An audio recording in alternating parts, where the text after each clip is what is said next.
Ready? Yep.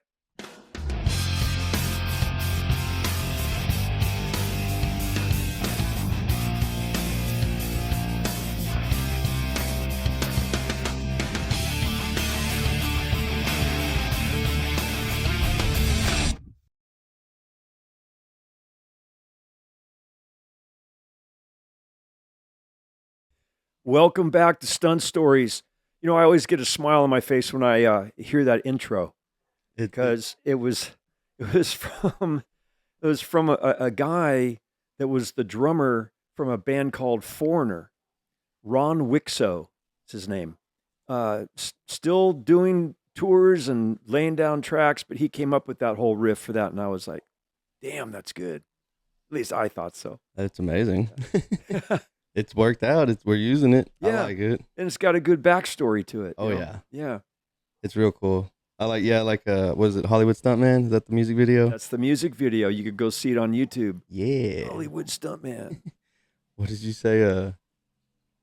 Was something about Seagal? Hey, Seagal, take it from me. You better stay away from Chuck Z. Yeah. Oh, no. Steven Seagal. No, that was Van Damme. Hey, Seagal, there ain't no doubt. Gene LaBelle, yeah, he choked you out. Yeah, there it is. Yeah. Oh, man. So how you been, Corey? I heard you were sick a couple Oh, days. my gosh. I felt like I did a motorcycle lay down and then a car hit and then got punched in the stomach from some actor. Oof. You know who punched me one time in the face and shouldn't have? Was Billy Baldwin. And we were doing Backdraft, a Ron Howard film. Robert De Niro was in it, and Scott Glenn and Kurt Russell. Very cool guy, Kurt Russell, man. But yeah, Billy Baldwin accidentally punched me in the face when we were doing a fight. I'm like, but yeah, I was sick. I had the flu that was been going around and kicking everybody's butts, you know. And but it came at a good time because we just got these two puppy dogs. Mm-hmm.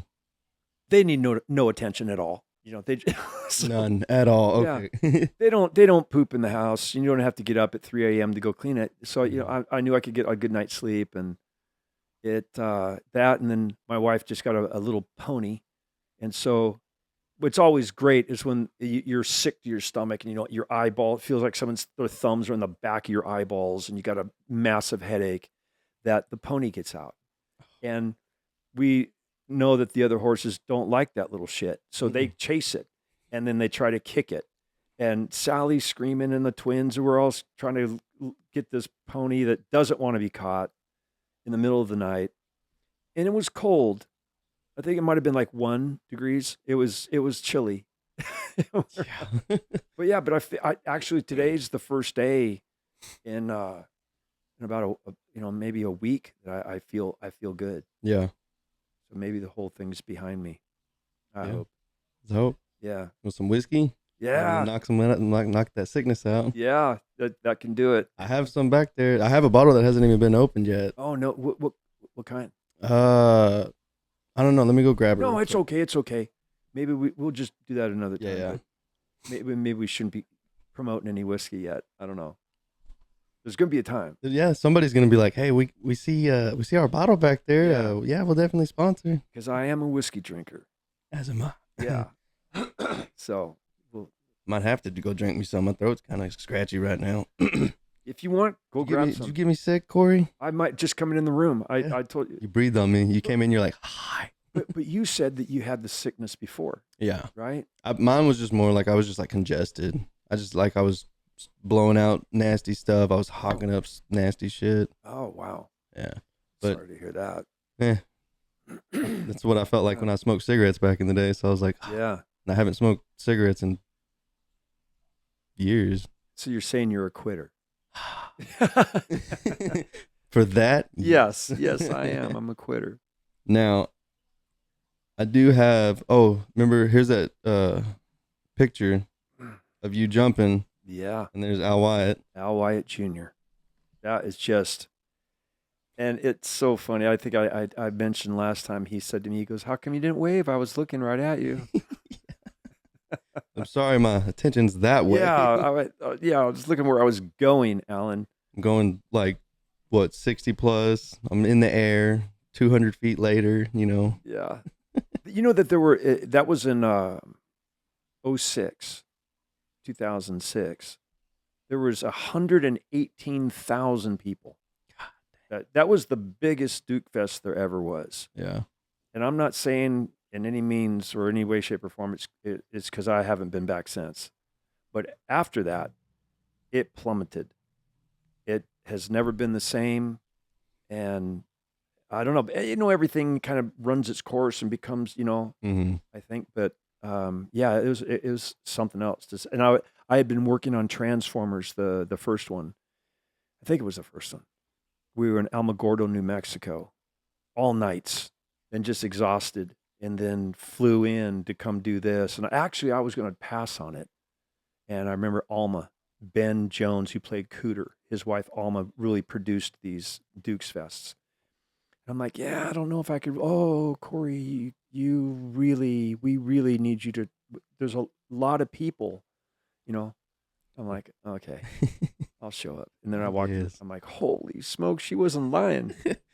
That's a lot of people. Yeah, that was the Dukes Fest. I think I told you about where the father got mad at me because I didn't honk the horn. Yeah. Yeah. We're like, I'm sorry. Gosh, can't please everybody. Oh my gosh. I'm trying to remember the name of that show. It's I don't what was it? Uh It was some you were in Boston. yes. Now the gentleman on the right there, Tom McComas, he is the double of Ben Affleck. So it's with Ben Affleck, and Ben was directing this. And we had to drive those old cars. Was it The Town? No. Gosh darn it. I forget because it was the last movie that Ben Affleck directed, I think. But you do enough films and TV shows. I mean, people think you're full of shit because you can't remember. I'm like, I'm sorry. I've done over 150 features and over 1,000 Argo? TV shows. No. Uh, where live by night. Live by night. Go right up, down, right there.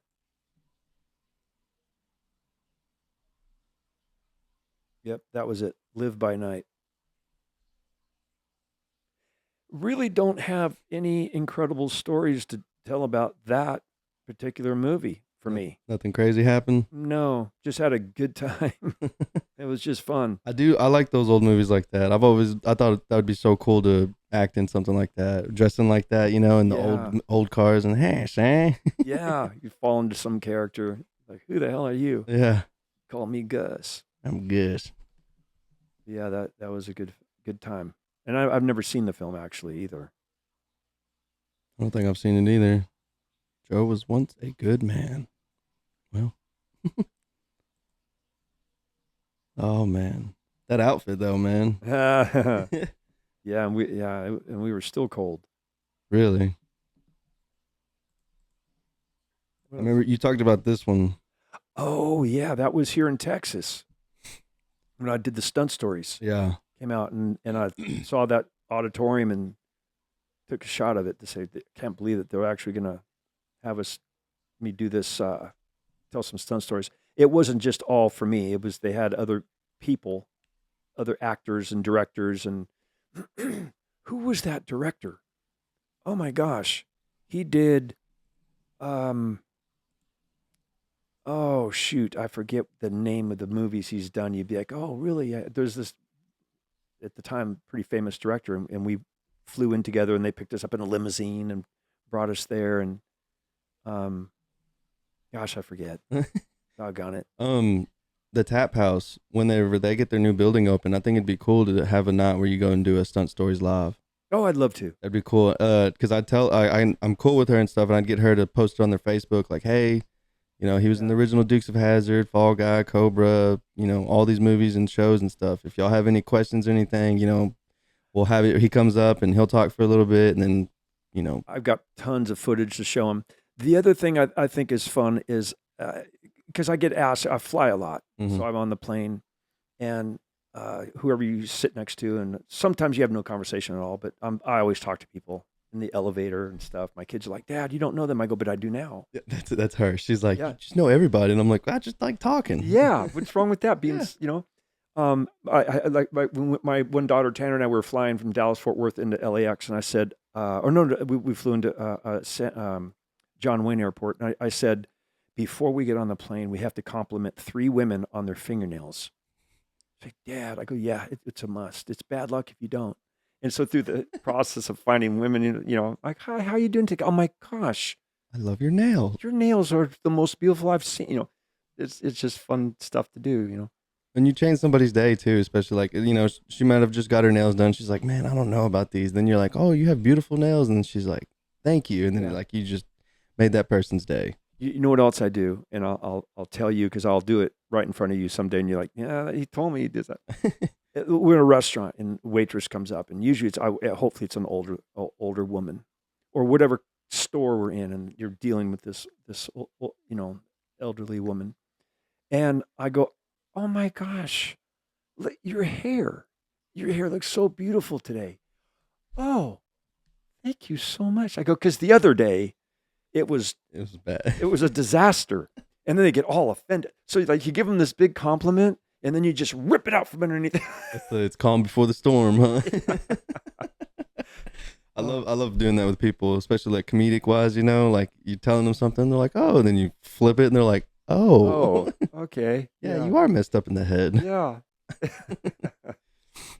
But anyway, yeah, that stadium there, answer is yes. I'd love to do something here in Texas, so Stunt Stories, and I just need a place to show up and just have a mic and a projector to show this stuff, and we'll kill it. It'd be fun. And I know what I was going to say. The other photo that I have of all the celebrities that I've worked with, right? It's fun. I bring that up, and I say, hey, pick someone in the audience. Hey, you, okay, pick someone. Who would you want to know? You know, of all these stars, Michael Jackson or Demi Moore or who was an ass, who George was nice, Clooney, yeah. And so everyone get a chance to pick. Yeah. And I had this guy that'd take a microphone in the audience and give it to him. Well, what was it like working with Brad Pitt? I go, just one of the nicest human beings ever. That to the crew and to the stuntmen, it reminded me a lot of gosh, I'm drawing a blank on his name. I tell you, I'm getting old. Help me out here. He did Fast and Furious. Paul Walker? Paul Walker. The guy I have the tattoo on my back that says life's too short, because that's what he would always say. Paul Walker. And tell me your name again real quick. John. Skylar. Oh my God, dude. I tell you, lately, just like the past week, my memory has just been... It's that sickness. Let's blame it on the sickness. You were down with the sickness. Down with the sickness, and it stole some of my brain. Just like I can't remember that director's name that did all those films that were like... if you could just say one movie, I probably could find it. Or no. Yeah. Got it. What other fun photos you got? Oh, this is a real tree. They were really... Oh, and I didn't see it? I guess not. I kind of I was bored one night and I was just sitting there going through a bunch of stuff and I was like, just screenshotting a bunch of photos and everything. Here, you can talk about this one real quick and I'm going to go grab that bottle of whiskey real quick. Okay, pour me a little shot too, if you don't mind. Oh my gosh, that's my son there, by the way, the short one. Yeah. The tall one, that's Russell Solberg, who was John Schneider's double for the TV show The Dukes of Hazzard. And really, Russell did most of the physical stunts for John, most of the dangerous stunts for John. Yes, he did eventually end up jumping the General Lee, but he did things like I was driving the General Lee, and a helicopter comes alongside, and we're shooting out this place called Indian Dunes, and there's a rope, like a rope, ladder, and I'm doing 60 miles an hour in the General Lee over asphalt, and this helicopter brings this rope up alongside the passenger window, where Russell is in the passenger seat, and I'm doubling Luke Duke, and there's no rehearsal. This is not a rehearsed thing. He needs to grab a hold of that ladder and climb onto it so that the helicopter can pull him out of the General Lee and fly off across the valley out there in Santa Clarita.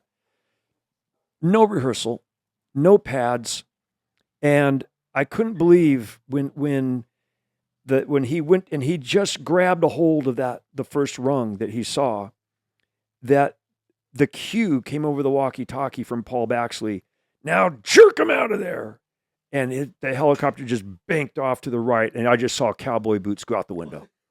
And I'm like, holy shit. I had to look back to see if he was actually still hanging. Oh, thank you.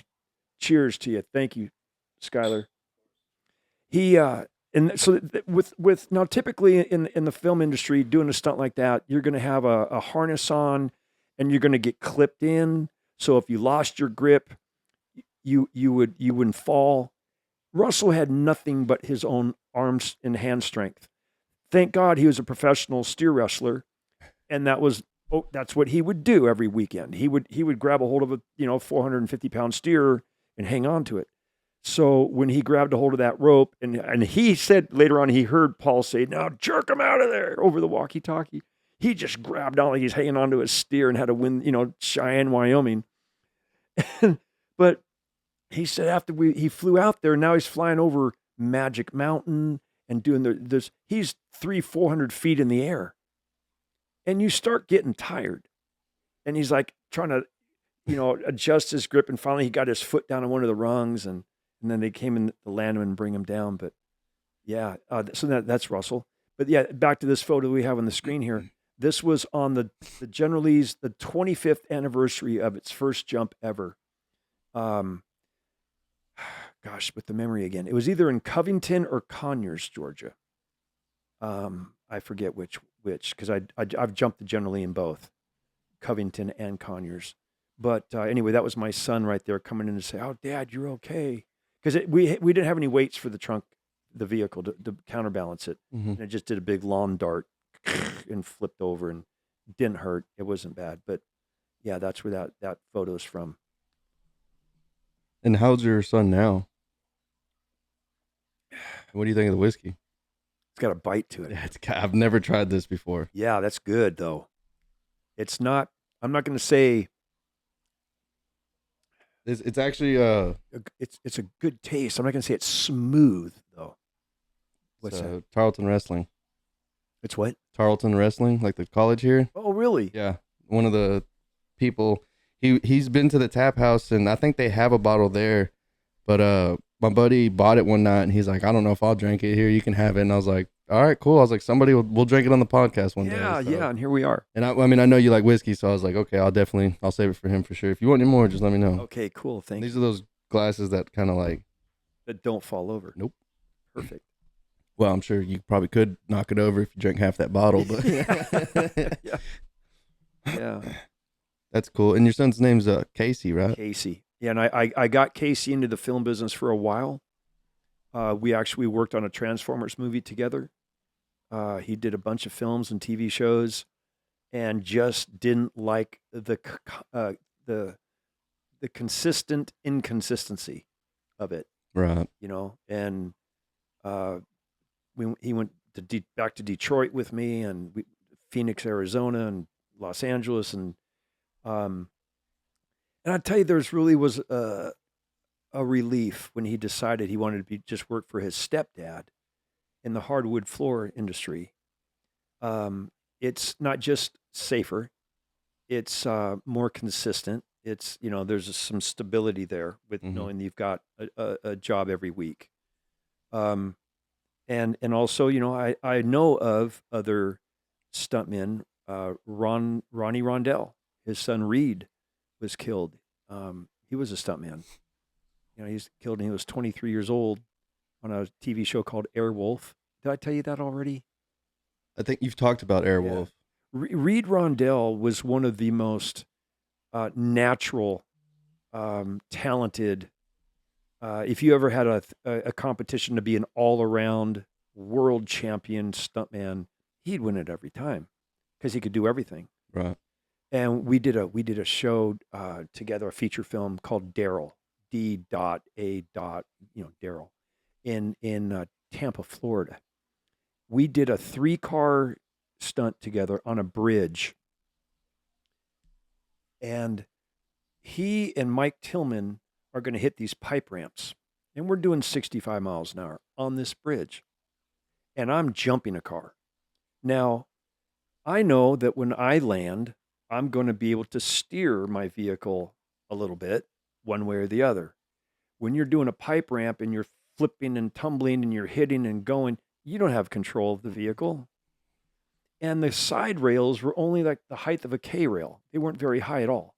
And I'm thinking, there's nothing stopping those vehicles from catching a corner panel and getting a little pop and flipping right over the top of that thing to the about 35 feet to the ground below. And anyway, we did the stunt. And in the Stuntmen's Association, they have a photo of it. I may have a photo of it somewhere. But I'm the only one who's still alive. Reed was killed on Airwolf. Mike Tillman was killed from doing a pipe ramp and went into a coma and never came out. But yeah, so knowing that my son would be stepping into an industry that already had a dad with a reputation of, going for it, because that was the only thing I thought. I said, I'm not the most talented guy, so I'll have to try to outdo them with, full throttle. Right. And with that, there's some repercussions, but so I'm like, if my son doesn't want to follow that path, great.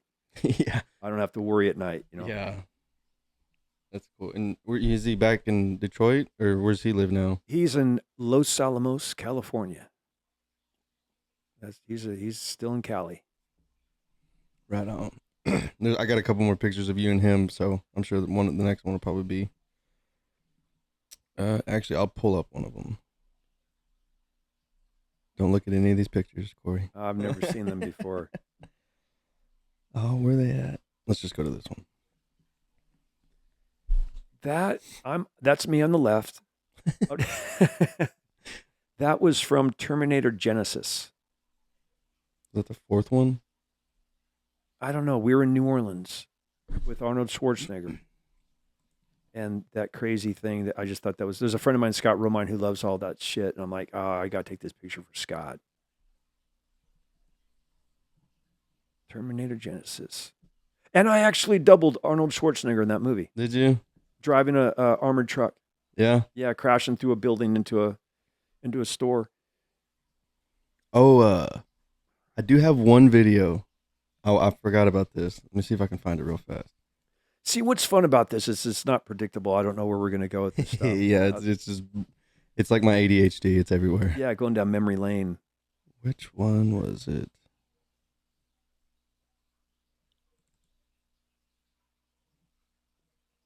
Cobra, you're the disease and I'm the cure. Remember that line? What? Oh, yeah. I remember this episode. I haven't seen this cut together. Lone Star 911. Yes, sir. Bam. Something bad's going to happen. Skirt. Oh, they had a drone. I didn't even know that. What happened? We lost it? Oh, that was it. Oh. I did like a little screen record of it.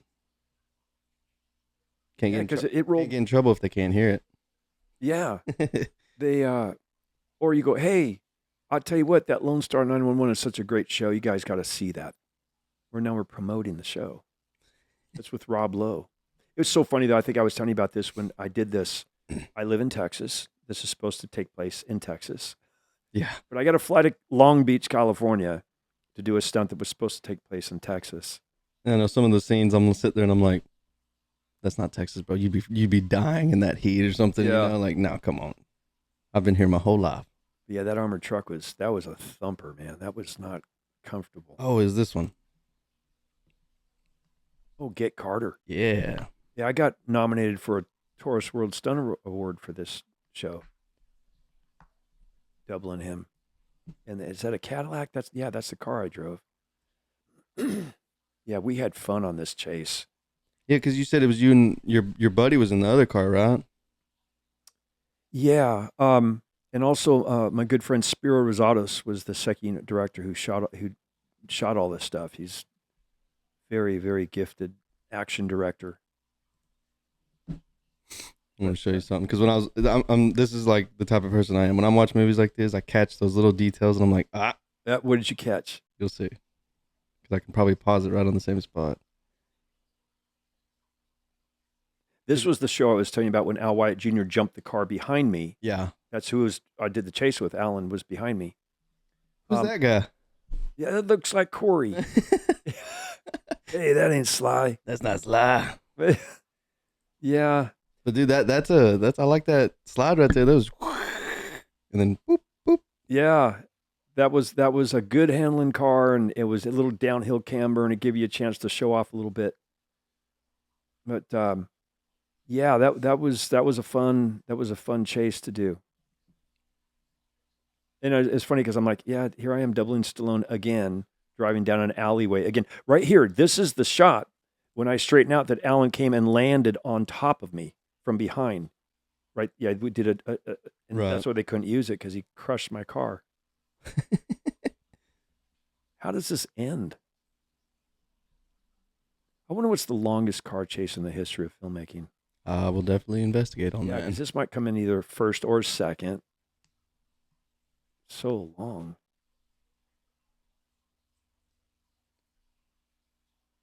Because I mean, it even goes to the point where he like stops and turns around and then it goes after them. Wow. But you were in the car the whole time, right? Like all this.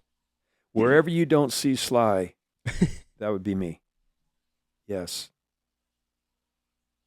I'm trying to recall. Yeah, we were up in were we in Seattle? I think we were in Seattle, Washington, or I'm trying to see if I can see a license plate. I remember that. Dang, the shaggin' wagon. And that's the guy from Scrubs. You ever watch that show? Oh, I thought he was from Beverly Hills Cop. No. I forget his name. That was a horrible 180. I think Sly did that. It had to be. It had to be. Yeah, it wasn't snappy. Because you would have busted like a 360 and then Yeah. another 180 with it. It looked lame. It's so funny too, though. You do things sometimes on your first take, and they're like, okay, we got it. I'm like, no. I thought we were just kind of doing a rehearsal. Here's your near hit. Because it's not a near miss. Oh, that's right. And I remember Alan did that. Alan Wyatt flipped over that car right there. On that little rail right there. Yeah. It's funny. I mean, it's a good scene, but then, me being the little nerd I am, I see that rail and I'm like, why is that rail like that? Oh, angled like that? Yeah, because it's like all the way down to the bottom. Right. There's not a rail in any city that's like that. Is that the thing you were talking about? You pointed out? No, it was whenever you were going sideways. Oh, and then, yeah, you could see it. you, but then also the rail too. I was like, yeah, come on. Yeah. It was almost 4 minutes. That's a long car chase. And you just That we, I didn't do that. That was Sly. yeah, that was him. See, I was gonna ask you about that, like, cause I know they have stunt drivers and stuff, but like, there's a couple of times the actors will get in the car and kind of drive a little bit, won't they? Or Yeah. There's some that they'll build a trust and go, okay, you have some skill, you have concern for everybody around you, and it's the consistency. right? If they're constantly on the mark every time, you're like, okay, we trust you. Yeah. The other day I was pulling into work and like it's all gravel, or whatever, and I'm like just cruising. It's a big area, and I was like, traction control off. Yeah, still got it. Now. Oh my gosh, it's my pops. He just turned 87 on the 8th. Really? Yeah. 87 years old. He's probably, 12 right there? On KRLA. With them, yeah. He was the radio disc jockey on KRLA, which was the #1 rock and roll radio station in Los Angeles. And that's where he was when he received the cassette from the Beatles saying, hey, could you play this on your radio station? That's so cool. And that's when he got the idea to produce their very first concert at the Hollywood Bowl in 1964. That's something. That's crazy. And my pops, he's got a star on the Hollywood Walk of Fame for being a radio disc jockey, not for doing the Newlywed Game for 23 years. Apparently, he didn't do that well enough. Everybody got a divorced. Yeah, yeah. So we'll give you something. How about for being a radio disc jockey? Yeah, that's cool. If I ever go to California, I want to go and see that. I want to go see his star. I think that'd be really cool. Yeah, I'd be like, I know that guy. my wife took our daughters, our twins, when they were like 5 or 6. They were young. They didn't care.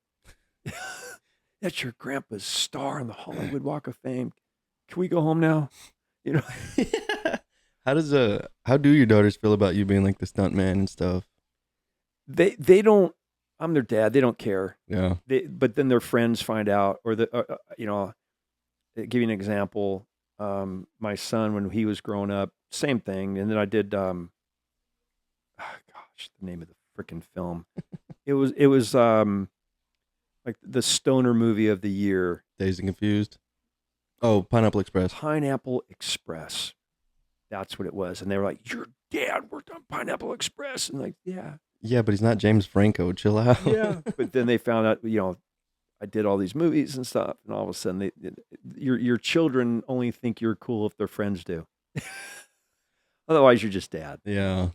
I mean, I don't know. I don't have kids, so. Yeah, that's how it is. They don't care about you or what, you know, what you just went through. Like you showed that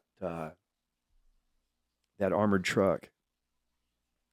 And that thing weighed 25,000 pounds, had a 10-inch cannon with 1,000 PSI. I know that doesn't mean anything to anybody, but it's like firing this cannon into the asphalt and it flips you. And it tweaked my back so bad. And the roll cage was right up to the outside. I mean, to the inside, the rooftop of there was no crumple zone. It just tweaked my back so bad. I'm like, oh my God. You're just getting shaken around in there. Yeah, just tweaked. And then to have to go, that was a Wednesday. And then the following Tuesday to go do another cannon roll on Lincoln Lawyer.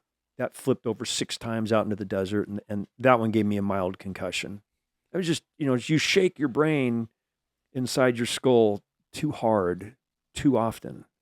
You know, you get a bruise, man. You lose your memory. You can't remember directors' names, and so.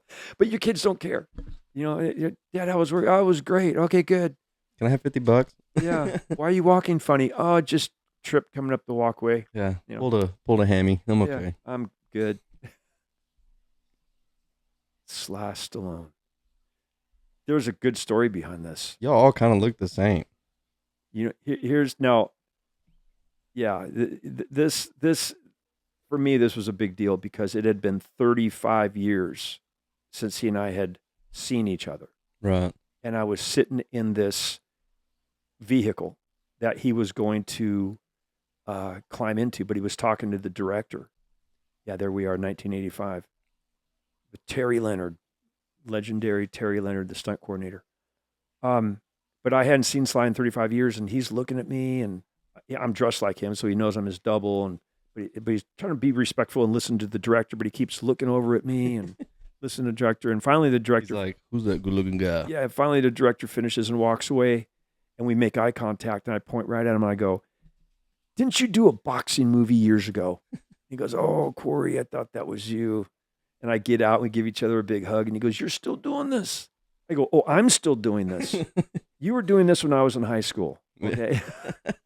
But the gentleman on the other side of him, Freddie Poole, he took over being Stallone's stunt double. Okay. Yeah, an incredible stuntman, martial artist, tough as nails, second unit director, extremely talented.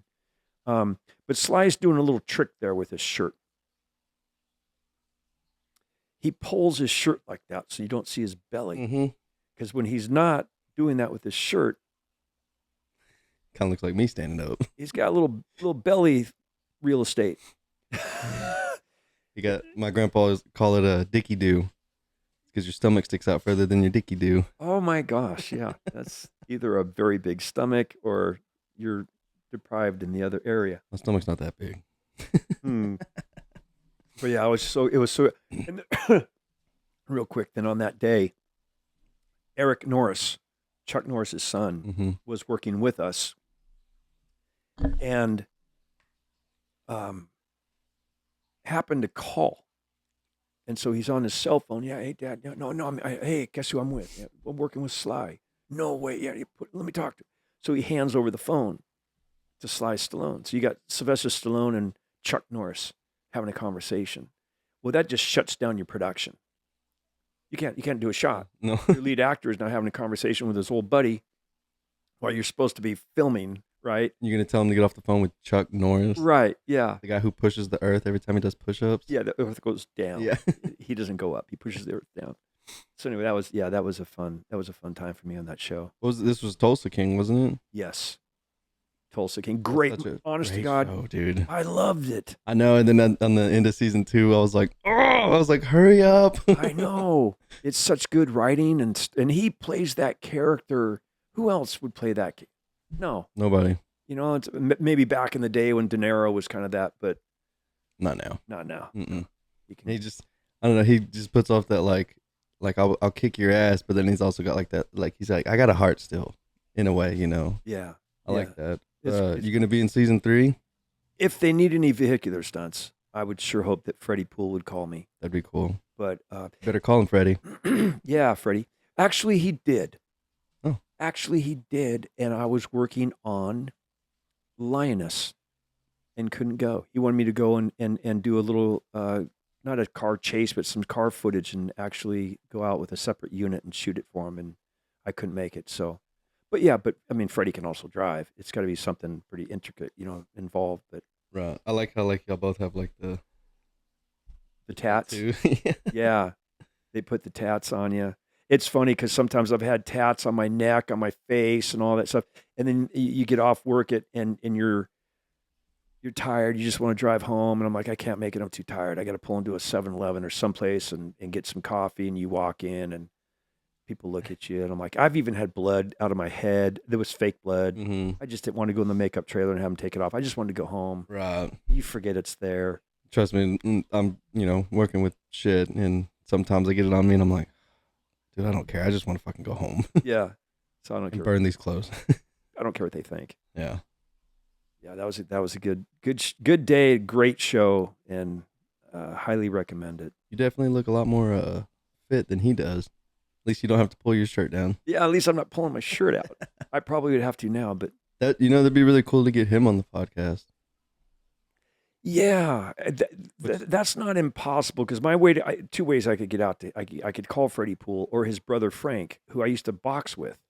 Frank used to help teach me. We used to spar together. I'd rather have Frank on then. Really? Yeah, let's get Frank on. You used to box with him, dude. It's like, Yeah. yeah, that would be really cool. Speaking of boxing, I actually got a picture.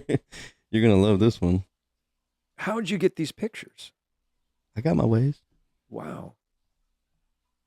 Oh my gosh. I am like 12 years old. Look at the freaking hair. Yeah, I could see. Look, now I can see why you doubled Bieber. Yeah. You had the original Belieber hair, huh? Yeah, totally. I can't tell you where that was other than, That was for Sting. no, that was at an actual event. I used to fight at a place called the Olympic Auditorium, the Stardust Ballroom. That's probably where that is, probably at the Stardust Ballroom. Yeah, I just cropped that part of you. I didn't get the other person. But yeah, every Tuesday night they'd have these fights there and we'd go and oh my God.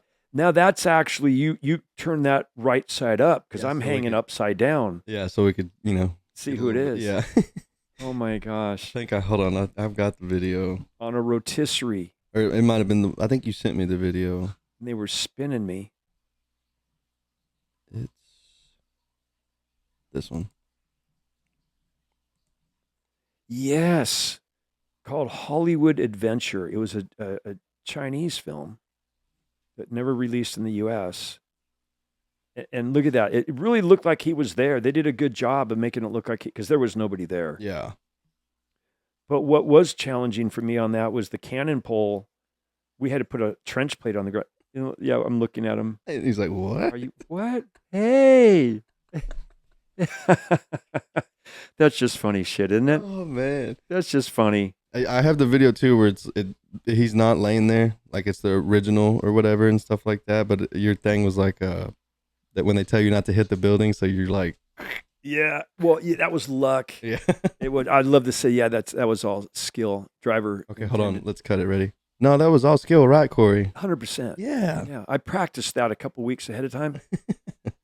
Yeah, but they were adamant you cannot hit that building structure, and then I go, well, in theory, I could. I can. Yeah, but I'm getting the feeling you don't want me to.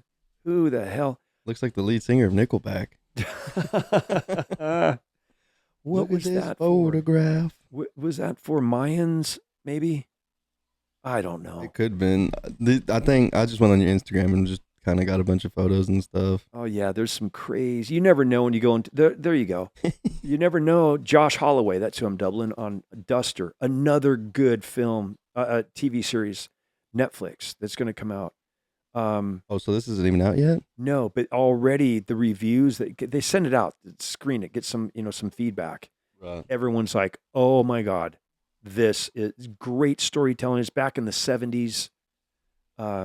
Josh Holloway I from can tell by the hair. yeah. What was he in Lost? Remember the series, the show Lost? Oh yeah, I remember watching that. I was probably in fourth grade when that came out. Really? 2003, 2004. Okay, maybe it was. But yeah, he was a star of that. Really nice guy. I remember when that came out too, because I was watching it as a kid. I was kind of like, "What the hell is this?" And then it was like a polar bear or something like that, and I was just like, "In a jungle." I don't see. I don't really remember it. I just watched like the first couple episodes, and I was like, I don't know what I'm watching. But yeah, that was a fun show.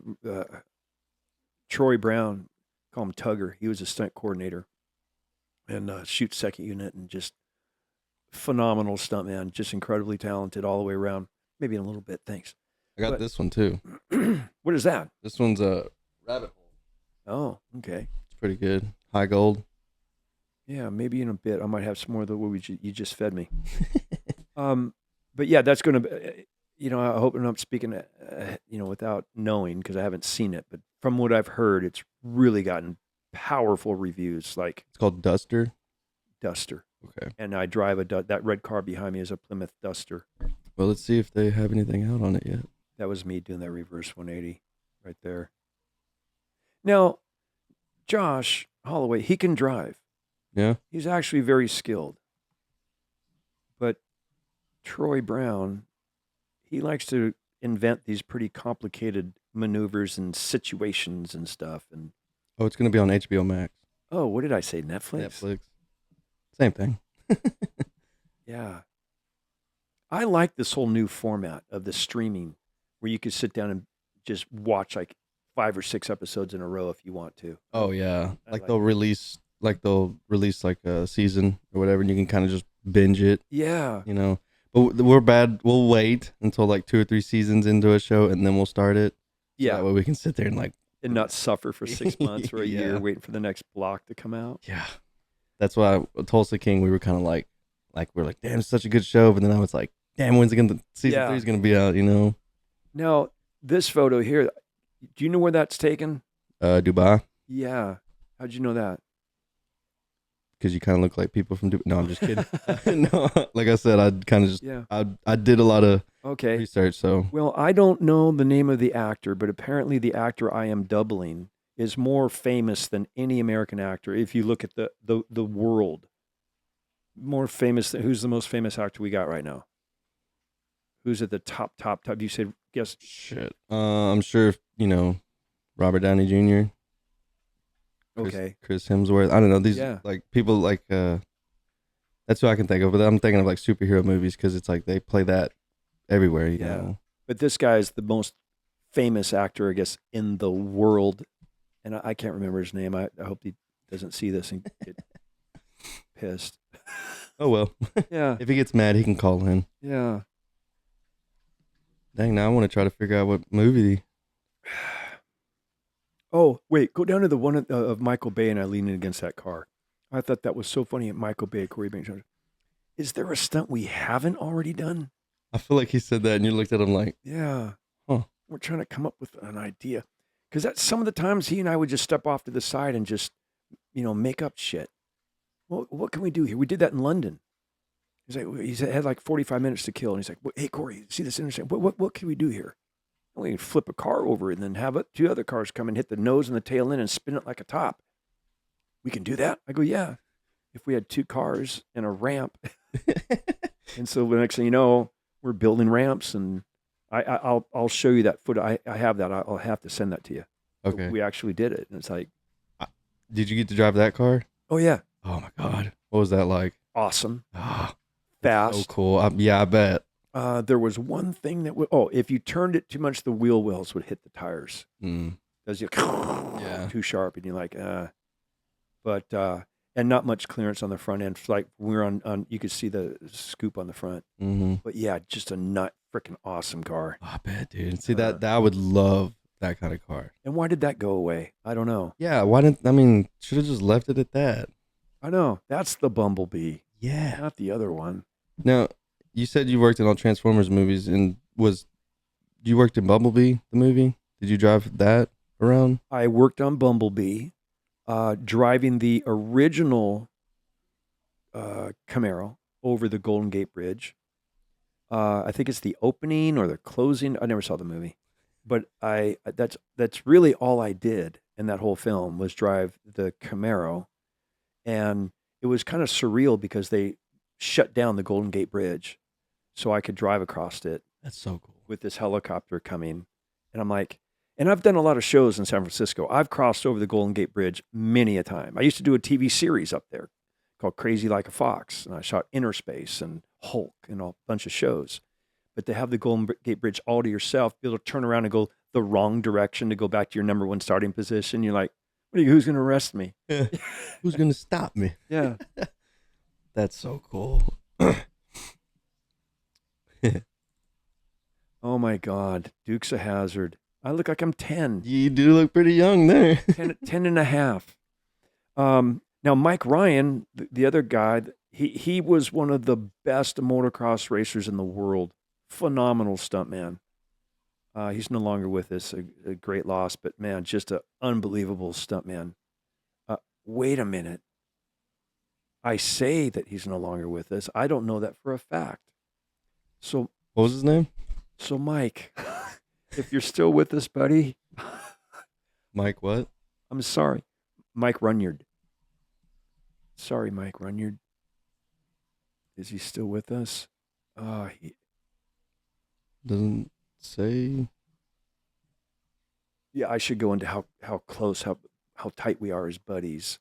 And I don't know if he's even still alive. Yeah, all those old school motocross. Does it say when he was born? Oh, well, born in 1901. Yeah, I know he's not with us anymore. If he's not, he's going to come back and haunt you for saying that. Yeah, yeah. It's not, I don't see anything that says he's... Okay. So glad he's still with us. Oh, he worked on Iron Man? So, yeah, we were on that set that day, and that was something which Paul Baxter just wanted to have a reaction when the General Lee jumped and landed. And he just picked me and Mike. He said, jump up there on that forklift and just point and say something. And I forget what I said. Wow. Yeah. That's crazy. Huh. Oh, my God, my album. I did an album. Do you still have the album? Oh, yeah. I still have the album. Speaking of that, I was thinking one day we should do like a podcast where we sit down and you watch Payback. Oh, dude. And then like kind of like discuss it a little bit, you know? The thing about that is how cool would that be? Because no one's seen that movie. It never got a theatrical release. It never got on pay-per-view or on cable or on syndicated television. I think I told you about it because the negative got destroyed. Yeah, it was in that shed that was at your at your dad's house and got tore down. It got thrown away. Yeah, throw that in the dumpster. I go, no, that's the IP. That's the negative. That we, in order to make any dupes, you got to have that and the 2-inch master that goes with it, and that's all in the dumpster. Anyway, yeah, that would be cool. There's a lot of things. The backstory of stuff. You know that Russell Solberg directed it. I wrote it and played the lead. Michael Ironside's in it. Did you really get door checked in that? They really hit you with the door? Oh, yeah. That was Tommy Sermeno. the mechanic from Dukes of When Hazzard. he came over that hill and you like turn and look and you're just running and you're just Yeah. like, shit. He's like, bam. I go, just hit me with that door. That's what's going to knock me down. And I go, don't hit me like a 12-year-old. Hit me hard. And he hit me pretty good. But yeah, that was a fun film. That would be fun to do. Go through there because we could stop, right, and talk about certain stuff. Yeah. Because like we could like, I'll probably have it set up. I'll figure out a way to be able to get that on the computer. Things that might blow your mind going through that too is like the soundtrack was written by a man named Daryl Dragon. Remember the Captain and Tennille? Back in the 70s, there was a singing husband and wife. He was a piano keys, and the Captain and Tennille. Tony Tennille was the singer, and they were back in the. There's a song called "Muskrat Love," which brings me back to my album because whenever we would do a sound check, I got to open for Willie Nelson, by the way, which was super freaking cool at the Ventura Majestic Theater. Ooh, And I got to open for Merle Haggard, which was pretty freaking cool. that's really cool. But when you do your sound check, and Brian Haddon, who was my lead guitarist at that time, he would step up to the mic and he would sing Muskrat Love. People were like, what? You know, you have to hear the song and you'll get it. But my dad produced a talk show called The Tony Tennille Show. And he knew that working with Tony Tennille that Daryl Dragon wanted to become a music composer for films. My dad's like, well, we're doing a film. Do you want to come? And I thought he did a very good job. You know, it wasn't like the little sappy love songs that they had produced. It was. I thought he did a very good job.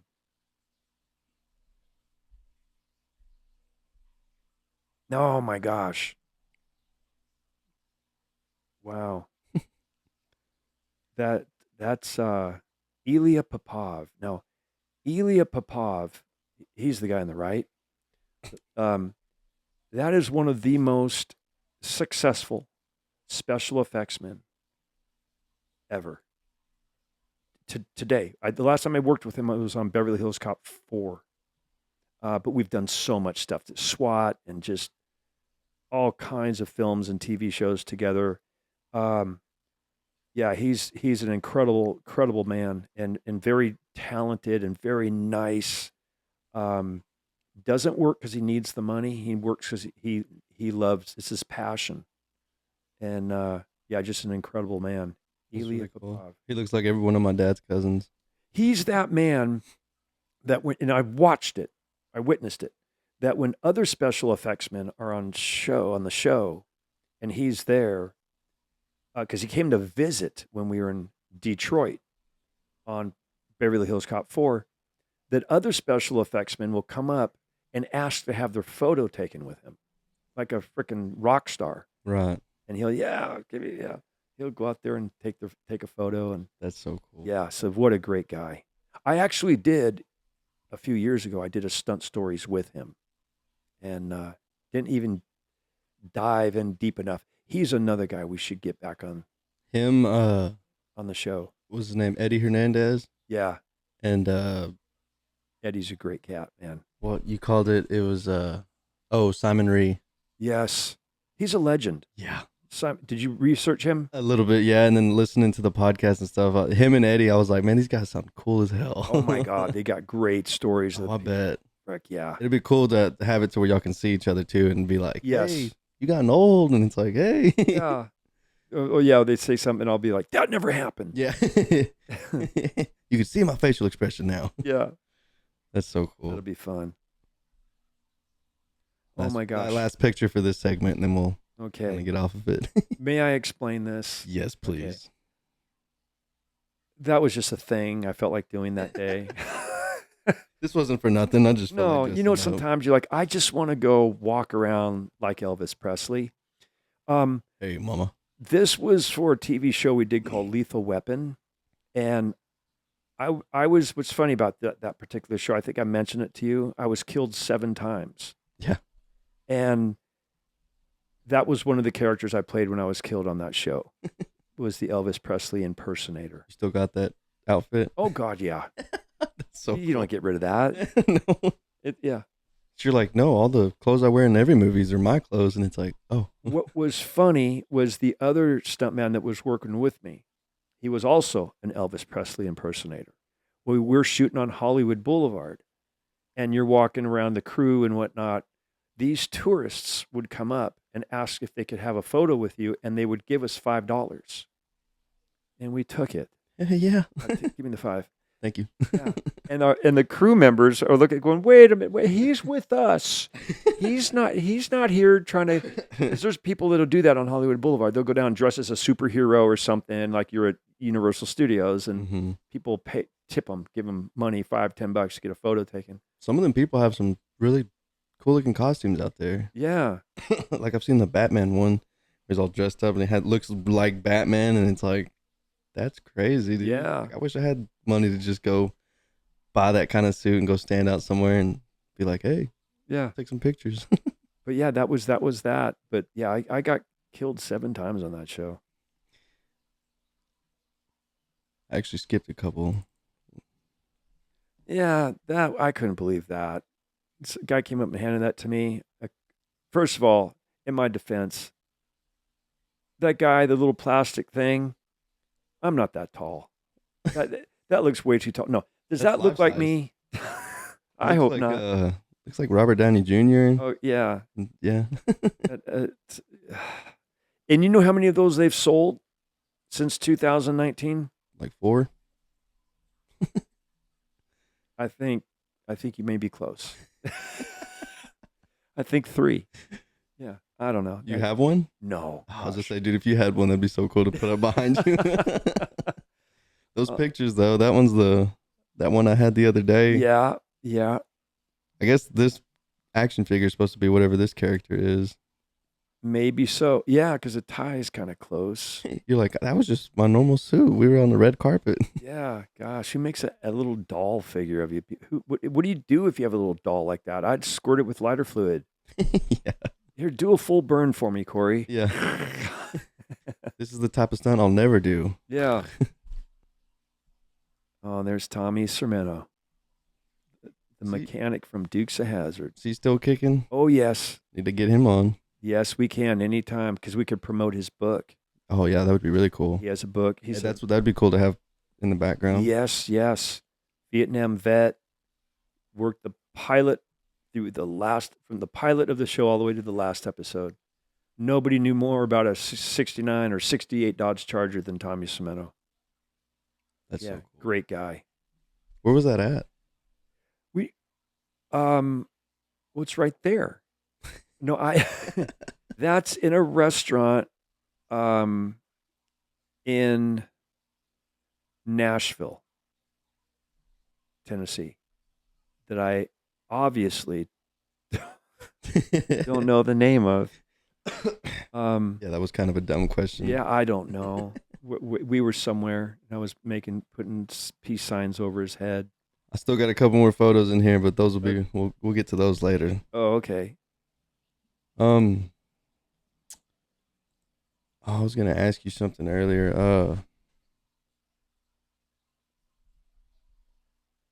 Dang, I don't remember what it was. Oh, my loss of memory has now Thanks, Corey. You got me sick. affected you. Yeah. I was doing fine, and all of a sudden my nose started running. I can't remember anything. It sucks, man. I can't remember the last thing I forgot. January 25th and 26th. Crash clinic. Oh yeah, that'd be my 10th car crashing clinic. Dang. 10th. And you said you're gonna have a UFC fighter there, right? Or MMA fighter? There's a gentleman named Frank Trigg who fought Matt Hughes for I think it's the the middleweight championship of the world in the UFC. Frank Trigg. Yeah, pull up a picture of Frank. I've been working a lot with Frank. Our first time we worked together was on Hawaii 5-0 over on the islands.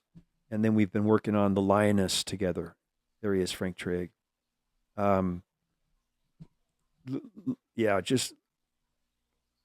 that dude. And I think the fight with him and Matt Hughes has been one of the most viewed fights of all the MMA fights because it was so freaking violent and just brutal.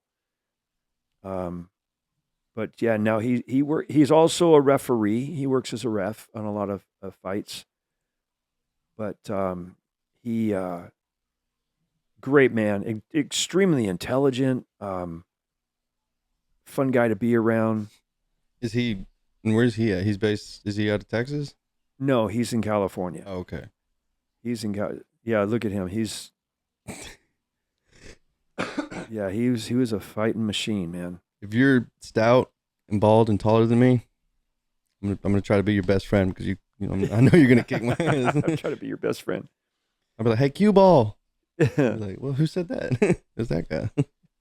But yeah, so he's going to be at my car crashing clinic, and I've got a couple other students coming in from Canada. But my wife and I, Sally, we were talking about it, going. The people that I've had thus far have come from Berlin, Germany, from Australia, from Indonesia, That's crazy. Mexico City, a couple dozen from Canada, all over the United States. And I'm realizing, oh, that's right, because I'm the only car crashing clinic in the world.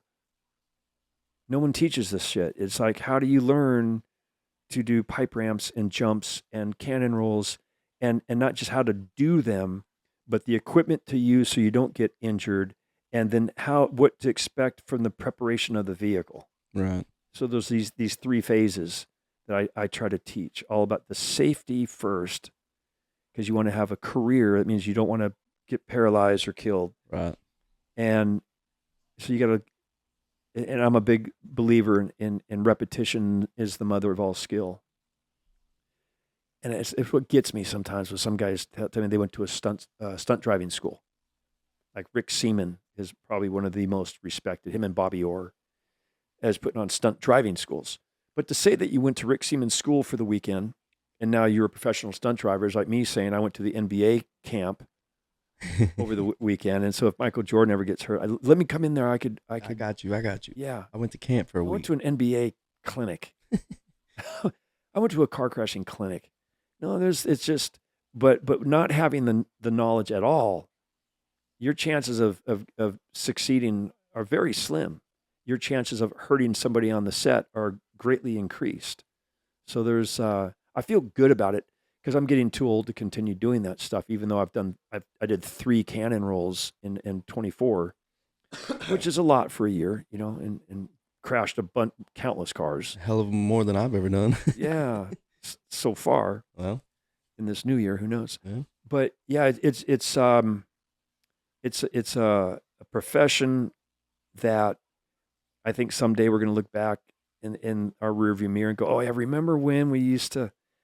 But when you've got directors like Michael Bay, who wants to be surrounded by the realism, he wants the real thing. We all know you could go and CGI and computer generate all those images, but it's not the real deal. And part of filmmaking is the little kid in us that want to come out and tell stories and do things that have never been done, or and there's something about that element of the danger that is real on the set that day. That is, it's a gravity. It just people gravitate toward it, and if that wasn't true, then there wouldn't be more people on the set that day that have come from the production office, that have come from the studio to the location to watch the stunt. So there's still a thirst. There's a craving for it. Maybe someday that'll be lost, but I think what we need to do, and I have some ideas I can't share because they're my ideas, but the new car stunt ideas. There's new things that have never been done. And after a while, you see the same old thing after a while. Like back in the 80s, it was the pipe ramp. Mm-hmm. It was the pipe ramp. It was the jumps, Dukes, Fall Guy, Knight Rider, Hardcastle, and McCormick. They're all the jumps. We don't do many jumps anymore. You don't really see many jumps. No, it's usually just like if it's a little jump, it's like just into the back part of a vehicle just to have that wreck, Yeah. Like they're in that chase and they push them over just a little bit. It's like, but yeah, you're not seeing people. Yeah, fly to the last big jump my son-in-law did was on Fall Guy, the movie. Yeah, with Ryan Gosling. And he jumped as a charger actually, from ramp to ramp. And that was the other thing. I've never jumped. Well, I have. I've jumped a couple of times ramp to ramp, but the majority of the time it was ramp to ground, ramp to ground. And people want to see that destruction of the vehicle when it hits. And Well, I mean, you think people go to watch hockey just to watch hockey? no, never once did I watch Evel Knievel make a jump hoping he was going to make it successfully. Yeah, he makes it, and you're like, What a bummer. cool. Yeah. Hey, good for you. Yeah. I wanted to see him crash. Yeah. Why do people slow down when they go by wrecks? Yeah. There's a And then cause another wreck. big accident in the intersection. I'm going to slow down to check it out. They're just like watching it the whole time, and Yeah. you're like, go. It's just human nature, So Well, because I mean, being a stuntman, you do a bunch of crazy stuff, so when you kind of see crazy stuff, you're kind of like, that's normal or whatever. Like, you're kind of used to it. Normal people, they see something out of the ordinary and they're like, is that King Kong? And it's like, it's just a wreck, bro. Like, carry on, but no, that's really cool. Can't wait. Hopefully a bunch of your ideas will come out and get made and done. And and some of them are pretty out there. that's So kind. Yeah. An idea is just an idea until it's done, and that determines if it's good or bad. that's a good philosophy. Most of mine have been bad, but this one's been pretty good. So let's keep it going. You got anything else? Let's see. I just pull up two more photos, two random photos. Okay. This has been a lot of fun for me because you forget, and when you see the photos, you're like, oh my gosh, yes. There's a good one. That was now. I think I sent that to the Howard Stern show when Robin, his co-host, was accusing me of lying that I didn't do stunts for Tom Cruise, because we all know that Tom does his own stunts. Of course. And that's when I'm like, no, he doesn't do all his own stunts. His first stunt double was Buddy Joe Hooker when they did Top Gun. Then there was a guy named Keith Campbell, and there was Jimmy Roberts doing all the motorcycle stuff for him on Night and Day. And there was Casey O'Neill that became his stunt double and did all of his action films. And this Corey Eubanks guy, he doubled him. And Who's that? Yeah. And she's like, well, are you saying that Tom's a liar? I go, I'm saying that he is that word that you want to use when someone's not telling the truth. Whatever that word is, Robin, that's what he is. A fibber. A fibber. And so, now on this movie, Far and Away, he did ride the horse and he did do some riding shots, but he then didn't know that when you're going down a hill and there's a little creek at the bottom, like a 4-foot width, mm-hmm. and it goes up the hill on the other side, that the horse is going to want to jump to get over that little creek. And Tom didn't know that. And so he went out the back door and landed on his back and had the wind knocked out of him. And then they're like, okay, no more. He's not riding anymore. And, but what was really funny about this, when we would go to base camp in the morning, we would get on horseback and we'd ride for 2 hours to go to the location. Oh, wow. When we recreated the Oklahoma land rush in Billings, Montana. And I remember when we went out scouting, because Walter Scott was a stunt coordinator and Ron Howard and Mikhail Solomon, the director of photography, and we're on this scout so we could see where we are, what ditches and rocks, or are there any barbed wire fences out here? Because we're going to recreate this land rush with 600 horses being ridden. Holy shit. 195 wagons. Some of them were, there were 2-ups and there was a couple 6-ups, meaning there were three teams. Mm-hmm. And then 200 people on foot.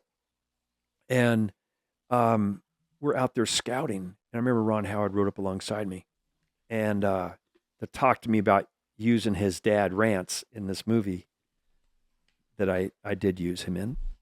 And he became my writing partner. But I remember, I go, Ron, can I just ask you a question? What, Corey? And as he's bouncing up and down the saddle, you can tell he can't ride very well. Toes are pointed down. And I said, we're doing the Oklahoma land rush, right? He goes, yeah. I go, do you know we're in Billings, Montana? He goes, yeah. I go, doesn't Oklahoma look like Oklahoma? He goes, oh, it's a long story. And then he started to ride away. And that's when he reined back and pulled back and started. He says, I hear you're going to be making a movie. I go, I am making a movie with you. It's called Far and Away. He goes, no, you're producing your own film. I go, yeah, I am. How did you? Well, word sure travels fast out here in the middle of nowhere. Yeah, And that's when he asked me if I'd use his dad, Rance, and then his brother, Clint. And I did both. that's But so cool. yeah, that was a great film. It was a lot of fun. And I remember Terry Leonard, the guy I showed you there with Sly Stallone, and Terry Leonard saying, because we looked around, you have 600 people on horseback. He goes, boys, look around. You'll never see this again. This will all be CGI. And I don't think they've ever had 600 people on horses in one shot ever before. And they shot that on a film stock that the idea they thought it was a 65 millimeter. It's big. Each frame was like that big, not a 35, but a 65 millimeter. And they thought it was capture more, whatever, but it didn't work out. I don't know. I guess if it did, we'd still be doing it today. Yeah, But it didn't now work it's all out. digital. But yeah, one of my funnest films to ever work on was Far and Away. I got another day, another time. Anytime you come back to it, I'll be like, well, then there was another thing. Yeah, there was some. Well, yeah, like I said, we'll do segments at times where I'll pull up like shows or movies and we'll talk, 20, 30 minutes about just that movie or show, Awesome. I'll try to find a bunch of footage and be like, did you do this stunt or did you do this or whatever, because sometimes I'll sit here on the computer and I'll sit there for 6 hours and not even realize it. And I'm just like going through, seeing all this stuff and I'll be like, yeah, I saw this or I saw that, so I think it'd be really cool to do that. That'll be cool. My BMX days, bicycle motocross. That was a company that Ernie Alexander started called the NBA, the National Bicycle Association, and his son created the Fast House Okay. logo brand right now, Kenny Alexander, and yeah, that was at a track called Yarnell. It was a downhill track. There were so many wrecks. You knew you were going to crash. Mhm. You went to Yarnell, the downhill track. But yeah, I was 15 years old right there, 14 or 15, one of the two. But those were good days. That's so cool. Yeah. Well, hey, again, this has been fun. I look forward. Oh, hey, look at that. Your favorite coffee? My favorite coffee. Now, some people say that looks like, I still don't get it. No, maybe it does. Yeah. Oh, no, I see it now. Depends on how you look at it, huh? Oh, man. Well, Skylar, thank you so much, buddy. Oh, wait, go down. There's a picture of me riding a bull. Yeah. That was at Gary LeFew's, man. Those were good days when I was filling my permit riding bulls so I could get my PRCA card Mm-hmm. and go rodeoing. That was the first rodeo. It says right there, first annual in Simi Valley days. I won that. I and only made a 69-point ride, which a lot of people would say on a bear, that's not very good. It was the best score that day. Yeah. You mean it wasn't that good? Yeah, I won. I won first place. Was that where you would go? That announcer one time was like, "I'm the blonde bomber." No, that was Bob Tallman. Okay. Yeah, but that gentleman, I don't know who that announcer was that day. I thought it might have been Bob Weiss, but I'm not sure. We need to find some more pictures like this or whatever, and we'll sit there and have a little segment where you talk about the PRCA. Sure. That'd be really cool. Because, yeah, that was like my hobby. Yeah. I never made enough money to pay. Thank God I was working on the Dukes of Hazzard and I had a steady income to pay for my rodeo habit, Right. But good times. I'll give you a little preview of what probably next week will be. Wow. Also, if we could, last time you had brought up some films and we could just dissect one of the movies. Yeah. I was talking about that time David was talking about the General Lee slamming the ground that time. Yeah. Like I found I can't remember if I saved it on here, if it's on YouTube, but it was just like a montage of just the General Lee jumping and doing all kinds of stuff. And I was going to have you watch it and just pick out if you did that or if you did this one kind of thing. Oh, okay. Yeah. We can. Hey, could you go down for a sec and keep scrolling down and go to that picture there on the left that has the helicopter? Go right there. I would like to someday get that blown up into a photo like what we have back here. because Just like that. that's a bad day at the office. That was the stunt when it went wrong. We can do that, and I'll try to get like the little TikTok watermark and stuff off, and we'll have that, and then in letters it'll say "bad day at the office." Bad day at the office. Yeah. That was when all hell broke loose. It went wrong because one cannon fired. I told you that story. Okay. Oh yeah. But I just think that's not a picture you see very often. I think this was Yeah, I think that was, and that's Oh yeah, it's just like showing the inside and stuff just like the that. whole building of that bus and those guys trying to figure it out. That's a lot of steel. Oh, dude, they added so much weight because it was a unibody. There was no frame, so they had to build a double decker frame, which added 12,000 pounds to the bus. Oh my God, you had to load them from the top? Yeah, they couldn't lift it. Those poles were 7 foot tall. They weighed 385 pounds. It's crazy that you load them from the top and it shoots out the bottom. Yeah. Did it ever shoot out the top at any point? No, because if you continue, you'll see the inside of the bus, the caps that they put on top of those cannons. That's actually the pole. That's like, call it the bullet that's going to come out, right? And then when those are inside and okay, see he's loading it in there, the bolts right there. Oh, okay. They put a cap once that goes down. I don't know if there's another shot that shows that. Yeah, see now they're putting all those bolts. That's what keeps it from shooting out the top. Okay, then all the hose goes in with all the pressure and Yeah, each one of those was taking 52,000 pounds of nitrogen. And there was four? Three, but only two shot. only one fired on the first take. That's what that disaster. I said a bad day at the office. Yeah. That's when only one fired, and then on the second attempt, only two fired. And I think maybe the third attempt they would have all fired. I don't know the rate we were going. We're picking up one every time, Yeah. but it rolled 3.5 times, and it became known as and it is to this date the biggest vehicular stunt in the history of filmmaking.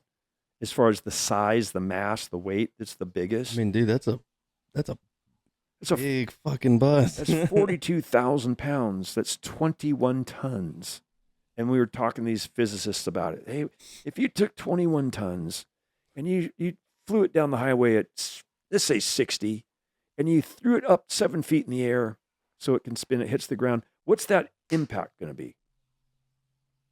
They're like, we don't know. What's the temperature going to be that day? I'm like, what? Is there going to be a wind blowing? What direction is the wind blowing? How they, unless you tell them everything, they will not. They didn't want to be on the hook for it. Yeah, see, and a lot of people are oblivious to how much work goes into all of that, and then the story behind it all, with two different gentlemen using two different sizes of bungee cord to roll open the ball valves. When I hit one button, it hits these quick releases. Who would have thought that little attention to detail, the bungee cord wasn't strong enough to roll these two ball valves open because there was so much pressure pushing against the ball valve? We'll have to go into. We'll go in full detail one day. I have hundreds of photos about this. That Universal Studios, we have footage that Universal Studios doesn't even know it exists. Yeah, well, we can't get copyrighted then. I never showed you the documentary, did I? I don't think so. I'll have to bring my computer over and show you. It's like a 12 or 15 minute, just a short documentary on this one. I talk about the footage that's... Dude, it could be 12 hours. I'm going to watch it. Dude, you're going to love it. Seriously. I love documentaries, and especially with stuff like this. Like I said, growing up, I'd see movies and I'm like, whoa, that's so cool. Like that. I can't believe the actor did that. And then I find out, oh no, it's stuntmen and women. And I'm like, whoa, that's really cool. And then that's like, cause I remember watching a Cliffhanger growing up, and the part where like they're going across and stuff like that. I remember it because of Ace Ventura when he makes fun of it with the raccoon or whatever. Yeah. Well, I was like, we had this like jungle gym that had this bar across, and I just rigged up this like harness looking thing, and I'm all like scurrying across, and I'm like, yeah, this is cool. Snap, boom, and I hit the ground, and I was like, that's even cooler. Yeah. So I got like used to falling and stuff. I was a dude jumping out of trees and stuff, and people were like, you're gonna break your leg, and I'd land and roll and just keep going, and they're like, you're gonna feel that in the future, and I'm like, well, do it now. Yeah.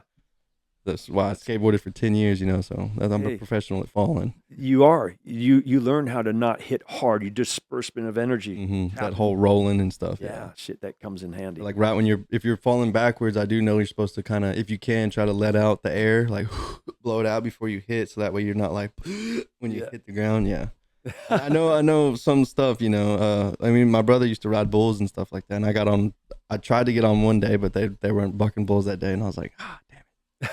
I was like, yeah, you scared bulls. I would have rode you good or something. It sucks when they step on you. Or yeah, my brother had one. He had a big old bruise on his thigh, and every time he'd mess with me, I'd just be like, boop. Yeah. How's that feel? Yeah.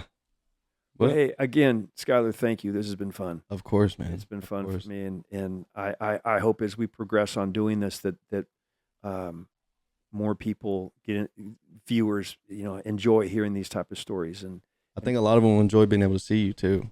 Yeah. I think that's what a lot of people like seeing, you know. Yeah, I feel like, I mean, I'm not really looking to them. I'm mostly looking at you, but every once in a while I look over. Gotta give them a good. Yeah. I say, Skylar's full of shit. He's not well today. But again, thank you so much, man, for reviving Stunt Stories. 3, 2, 1, drop.